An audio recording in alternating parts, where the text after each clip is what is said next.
basically Cuban-American. My folks immigrated here in the 1880s. Yes, sir. Very pleased to meet you. Are we okay. rolling? Yes, sir. Please finish your last statement there.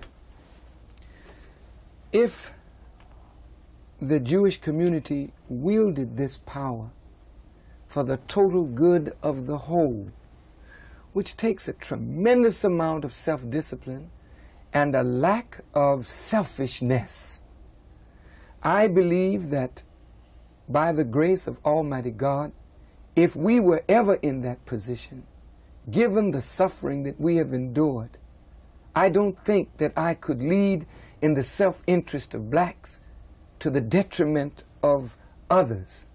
I would hope that if I were ever tried in that I could deal justly and fairly according to a law that granted all of us the right to express and to grow as fully as we could. I don't see this in that inordinate use of power. I have a newspaper article in which you are quoted as calling Hitler a great man. Is that an accurate quote? It is accurate. And I stand by what I said, only I said more than that. You know, God puts His greatness in all of us.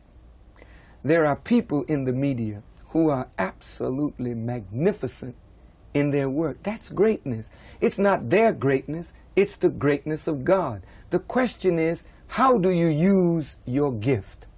Hitler definitely was a great man.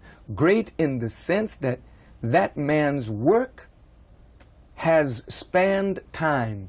People are talking about Hitler 40 years after his demise. They're writing books about Hitler. Black people don't. It is white people who do. There's a fascination with Hitler. I think it was in Newsweek magazine. I can't remember the news reporter who wrote that our fascination with Hitler. I think it was this guy, Wills. George Will, George yeah. Wills.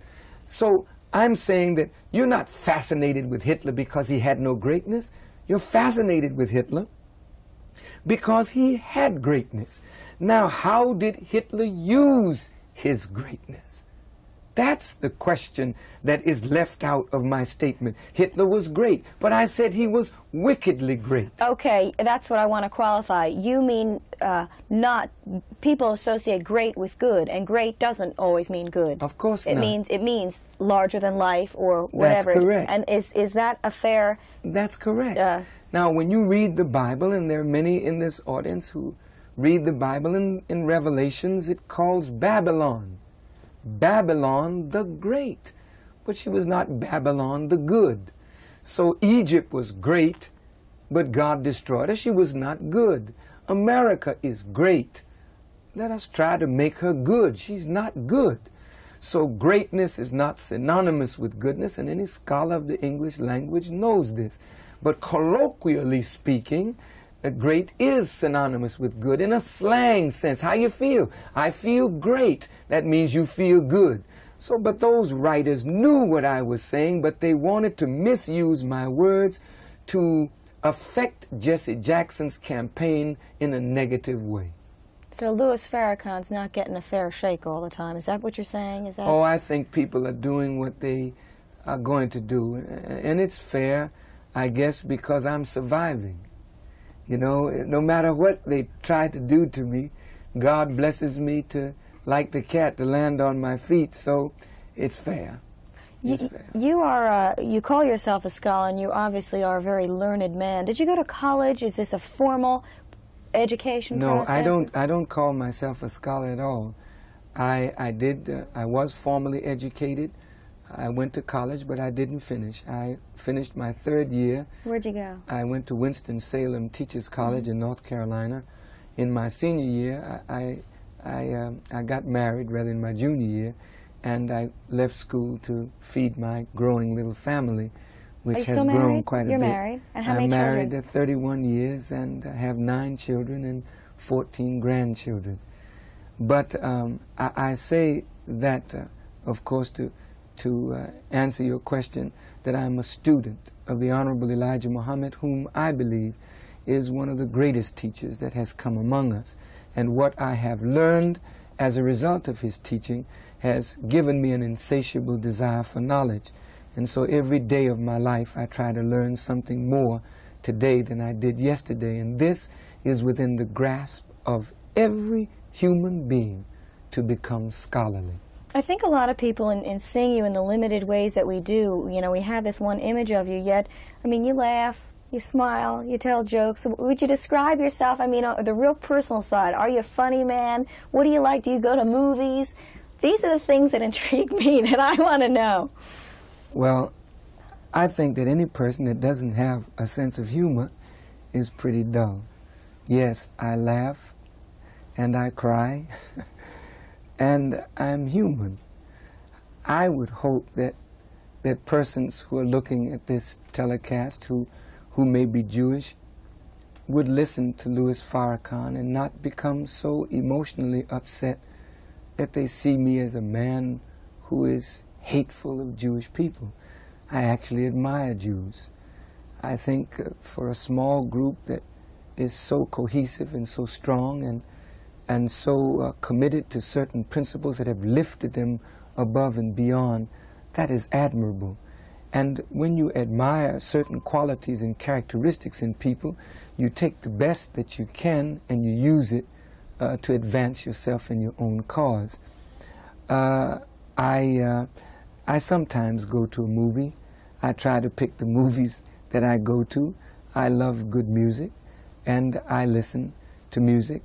What's good music? Is it classical music, pop music? Good music is anything that I think has a good end. Quiet and contrary to what most people think, I like Michael Jackson. I think he's one of the greatest of our performers. But I also like Bach and Beethoven and Chopin, and I am an admirer. Jascha Heifetz was my idol as a violinist, and I don't know, they have many great violinists today. Itzhak Perlman, I like his playing exceedingly well. And could you have been a professional violinist? You went quite far. I mean, you obviously had talent. Yes, I could have been. I could have done a lot of things, but in truth, the passion that I have to see black people free overrides my passion for music. As I played my music, I used to give a lot of joy to people. But I think there's a greater joy in truth. There's a greater joy in freeing the minds of people and seeing people rise above themselves and their condition. And if I, in my short life on this earth, or however long God has for me, can use truth, not in a way of evil, but use truth with the motive to free men and women from ignorance, whether they are black or white, and improve the quality of life, or help people to be able to improve the quality of their own lives, then my living and my being will not have been in vain. You seem to want to spread this message, yet the religion is very secretive in that, well, you said, you know, you couldn't talk about numbers because you yourself didn't quite know how many there were. And for instance, now we wanted to go to a service here a few weeks ago, and I don't mean to sound like they wouldn't let us in. That's understandable. It's private. I mean, we have no right to go in there. But whereas, and somebody else might say, sure, why not? It's very, is that an accurate perception? That seems very accurate. Closed, very closed. Well, you could say closed. You know, like a hospital is closed. You just don't visit the hospital with a television camera. You don't visit the insane asylum with a television camera. Well, what are you saying, Farrakhan? I'm saying that my brothers and sisters, our people, are sick. We're not sick because we were born sick. We're sick because we were made sick by the conditions under which we live. The Honorable Elijah Muhammad, in his teachings to us, established an asylum, a hospital, a sanitarium, if you will, for us to go in and hear a message and clean up our lives and become civilized, where our behavior would not be an affront to other intelligent black people, or white, or brown, or red, or yellow people around the world. So when a person is sick, you take them out of society, you close them off, especially if their disease is communicable, and you get them well, and then you bring them back into society. The Honorable Elijah Muhammad, through his method of teaching, separated us from the larger society to cleanse us from the former ills that we were involved in. For instance, those who truly practice the teachings of Elijah Muhammad, you don't see us smoking, we won't drink, we won't use drugs, we don't commit fornication or adultery, we don't beat our wives, we are very respectful of the family and family life, we love knowledge, we love to learn, we love to promote the good things that will elevate our people.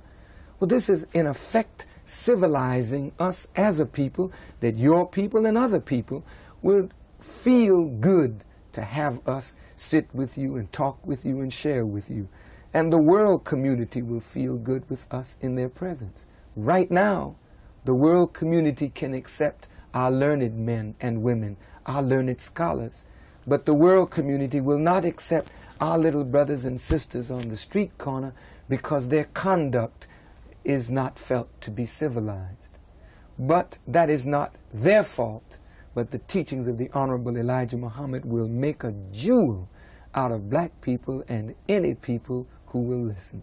Why do you need all these people around you? I know a lot of people are saying, who are those people? What are they here for? What are they doing? Is it necessary that you travel with all these people? I'm sure they each have their own function. But when a lot of people come here who are well-known, and let me say this in quotes, are notorious, they don't come with a whole cadre of people. Is it because you receive threats and you need to be protected? I'm not quite sure. You know, if the president were to visit you, and he is the head of this country, the Secret Service would have visited you before the president. And if the Pope were to visit you, his security would visit you before he visited you. I'm certainly not equating myself with the Pope or with the president, but I do have value among our people. And it is unfortunate that in this society, when you have someone of value, you should never place that person of value around thieves or robbers without protection. And Mr. President, Mr. Reagan, was shot just a few years ago. The Pope was shot. We lost Martin Luther King and Malcolm X, and even Mr. Wallace, the governor of Alabama, was shot. We live in a society where violence is the order of the day. And when people don't like what you say, even though you have the right to say it, they don't seem to want to react intelligently, to respond with intelligence to your intelligence. It sometimes produces an extreme reaction which leads to hostility and violence. Are you ever afraid of that type of reaction? I don't think about it. But you know there are a lot of people out there who say, I want to get Louis Farrakhan. Well, I'm sure that there are. And my brothers who are around me recognize the kind of society in which we live. And therefore, they come to watch out for my life. But the best watcher is God himself. And I put my life completely in his hands, and my trust is in him. And whenever it pleases him that my work among the people is over, then I shall go the way of all flesh, as even those who seek to take my life have to go that way, so death doesn't cheat anybody. Is Farrakhan your Muslim name? Yes, it is. Can I ask what your name you were born with? Yes, my name at birth was Louis Eugene Walcott. And the reason we don't take the last name, as your name is Huggins, you know, when our fathers were brought here into slavery, the slave masters did not allow the father to name his own child, which was too much for the slave to have that power that the children would wear his name, nor did they allow our mothers to teach us our own mother tongue. So here we have 30 million black people who've grown up in this country with no knowledge of our own language. and no knowledge of our own names. So if we were owned by Mr. Brown, and that afternoon we were bought by Mr. Jackson, well, we gave up the name Brown and we became Jackson. So here we are, 100 years up from slavery, wearing the names of our former slave masters. The Honorable Elijah Muhammad said to us that if we are a free people, we should go in our own people's names. And we believe that we are the people of Almighty God, so we should wear the attributes of our Creator. Okay. One other thing is to the name. I've got so many questions. You don't know. Like I told you, I want to sit here for hours more, and I want to get the ones I want to ask in. Well, you said we'll change 3 minutes. Okay, this will finish it. This will finish it. Well, you gather your thoughts. Need to change.